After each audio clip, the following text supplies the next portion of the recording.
According to the advocacy group Free Tibet, 28 people died from self-immolation in November alone. Stephen Jiang has more on this disturbing trend. It's a tale of two Tibets as China ushers in new leadership. Online, reports of Tibetans setting themselves on fire to protest what they call religious and cultural repression by the Chinese government. And horrifying videos like these smuggled out by pro-Tibetan and human rights groups, though the videos cannot be independently verified. On state television, a scene of ethnic unity and harmony, with Tibetans thanking the ruling Communist Party for policies they say have improved their daily lives. Differing views, but one thing is certain.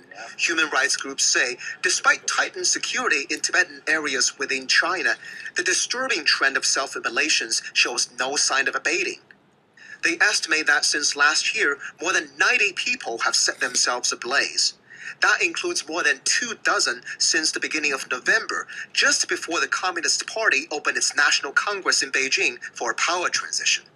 As the list of mostly young victims grows longer, activists say it reflects a painful and desperate state of mind for many Tibetans living in what they describe as an increasingly repressive environment.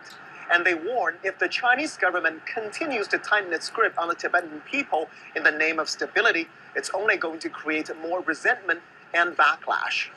Chinese authorities insist self-immolations are isolated incidents. They say most Tibetans do not sympathize with or support such actions. One senior official from Sichuan, a province with a large Tibetan population that's seen the most self-immolation cases so far, says he knows exactly who is to blame. They plot, incite, and instigate. The root cause for such acts is the Dalai Lama clique. His loyalists have called those who committed self-immolation national heroes or freedom fighters. The Dalai Lama has long denied China's assertion that he's seeking Tibetan independence. He says he wants only genuine autonomy.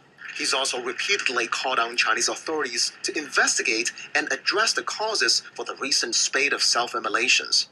The exiled Tibetan spiritual leader has cited China's late paramount leader when expressing his wishes that Beijing reassess its Tibet policy.